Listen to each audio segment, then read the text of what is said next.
All right, I'd like us to focus on matters education, where Professor, the CS for Education, that is Professor George Magoha, is currently meeting education stakeholders in Kariobangi North. You cross over live and listen in. And yet I believe you know what we are doing, because each time we visit schools, you are with us. But for the purposes of sharing information with you, I would like to state that most of the counties are already approaching 100%. In fact, I will give you the list of the ones that have acquired 100%. But as far as Nairobi County is concerned, every school, both public and primary, got desks. 70 for the primary school and 50 for secondary school. Those desks were fabricated to the highest level of standard, and they were delivered. The last one was delivered last night. So for Nairobi, we have delivered 100%. Payment has been made and is continuing to be made through M-Pesa, which means the artisans are getting money direct into their phones. For Nairobi, we are at 86%. The other 14% is being processed and should be paid by Friday. Having said so, I'll just read for you the top 10 or 12 counties, which is Nairobi as number 1 with 100%. Uasin Gishu is number 2 with 94.7%.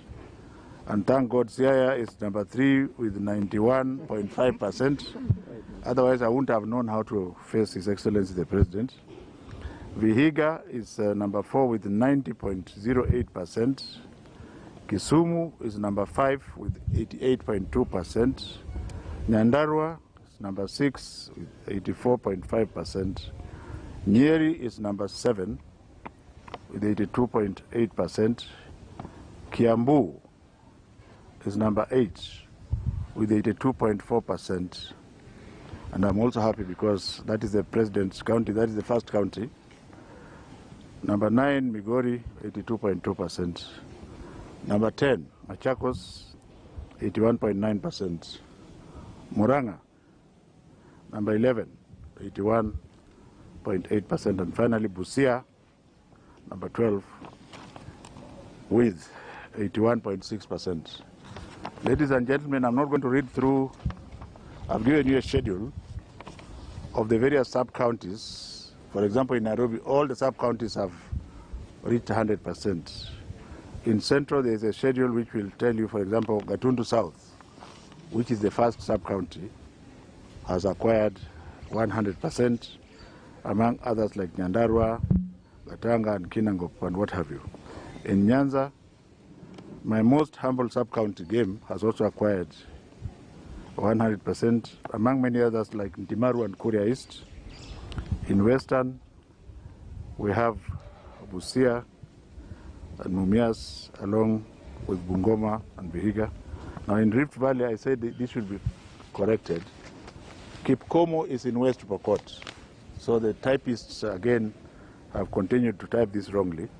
So if you get this document, it is not Kiplimo, it's Kipkomo. Now I know all this like... so in the Rift Valley, you have Kipkomo, along with many others, including Molo, Ainabukoi, and Keses. And then just to correct for Eastern, Merti is not in Rift Valley. Merti is in Isiolo. And Merti has also acquired 100%. So as I'm talking to you now, I'm sure these figures have gone up because my officers are in the field. I wish to inform the country that the process of school reopening has settled very well, with a very firm 99% of learners back to school. The interagency stakeholders group is working hard. Like in this school with over 900 children, I'm told that we have challenges with 24 children, 5 of whom are pregnant and are almost due. And the real problem is just 2 or 3 boys who have gone to do business. They are all over 19. And we are continuously consulting with Ngao to see how to handle the issue. Otherwise, there are also many children from private schools that have moved to public schools except that for this one I'm being told there was none. It's hard for me to believe, but since it is the fact, then maybe it is because it is in the slums. I will thank God that this school is deep in the slums, and perhaps that's why they didn't come. But every other school you have gone to, they have accepted children. Following the directive of His Excellency the President to the Ministry of Interior and Coordination of National Government in his address of the 57th Jamhuri Day, all chiefs and sub-chiefs are currently mopping children who have not returned to school, with the provision that if children have not returned to a particular school but they are engaged in another school, then they are allowed to settle there. Despite the challenges of physical distancing in some schools, I want to thank the school managers, the principals and the teachers for their gallantry. They are implementing the different mitigation measures, including the use of dining halls and auditoria, and public places like in this school. The best classroom is not utilized. It's being used for parking. I hope they remember that that is a good resource in between the trees there. The government applauds parents and well-wishers, and I want to particularly thank the Giants Group, which has supplied many thermogans to secondary schools, and also to continue thanking the KCB Foundation, UNICEF and CARE, who have partnered with us as far as mask and water is concerned, and also not to forget our own Ministry of Water, with which we have been moving together with the county governments. From our assessment, all learning institutions are using thermogans, and that even today I saw somebody following me at full throttle speed to come and check my own in this school. And when I got where I was going, there was still another one. And I saw another one left at the gate. So each school has more than one thermogan. Additionally, all learning institutions have hand washing points. You have seen with your own eyes, I washed my hands when I came here. And the liquid soap was a good one. But I want to take this opportunity to warn the nation very clearly and to tell the teachers that they must not allow small bottle sanitizers into schools. If any child has a portable sanitizer, it should be taken and kept and given when the child is leaving the school. Because you have already seen that a fire was started using a sanitizer in one of the schools. There is no argument about this. Are we clear on this one? Thank you very much for us working together. Let me also thank our elected leaders, particularly the legislators who have continued to use NGCDF allocations to ensure that water and sanitation facilities in our schools are improved. I have a feeling that the sanitary towels are already en route. We'll be launching them somewhere, I think in Kajiado soon. But every child in primary school that requires a sanitary pad will be given a pack of 9 months.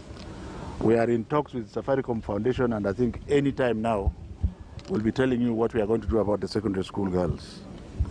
As far as those children who have not returned to school, some of them, like in places in Turkana and some parts of the arid and semi-arid areas, it has been because of lack of food, and I believe that our trailers are now on the road with the food.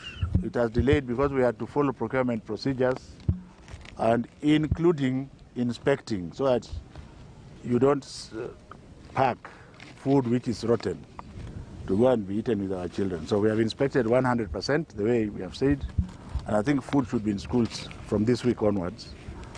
And of course, as His Excellency the President had ordered, the issue of fortified porridge for our children in the slums and in the poor areas.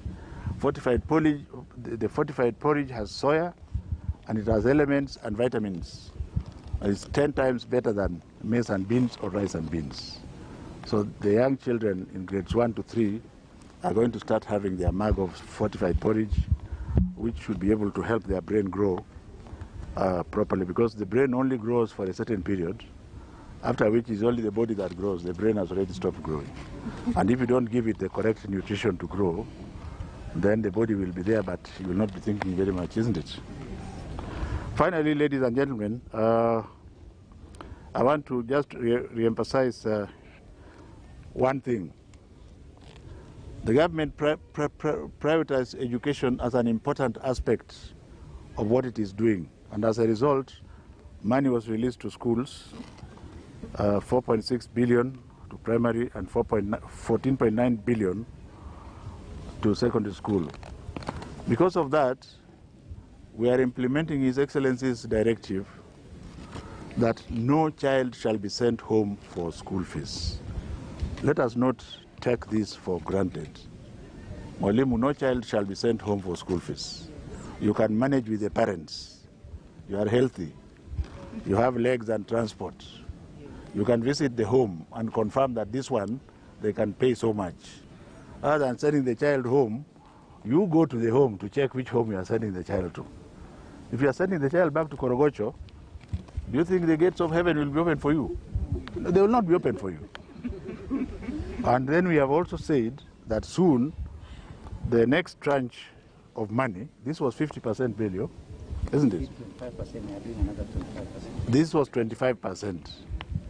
The government, the good government of His Excellency Uhuru Muigai Kenyatta, will make another 25% available as soon as the conditions allow. And you don't want me to explain that to you. Because we are all learned, we all went to school. And we know that once that money is collected as tax, what the president will say that we should give more money to them. So you spend the one you have passed. All right, education, CS Professor George Magoha right there making another school inspection in Kariobangi North. Let me just give you in a minute, before we take a short commercial break, what he's talked about. He says that the top 10 counties that have performed well in terms of learners reporting back to school, we have Nairobi, number 1, Uasin Gishu, number 2, Siaya County, Vihiga, Kisumu, Nyandarua, Nyeri, Kiambu, Migori, Machakos, Murang'a, and finally Busia. Is also saying that it is 100%, 100% has been recorded when it comes to learners. Actually, 99.5% of learners are reported back to school, especially, but cases of pregnancy have been reported, saying that 100% distribution of desks have been done in public schools, both primary and secondary schools. We'll be giving you more details on what the CS has said later on, but for now, a short commercial break I'm taking right now here on KTN News Center.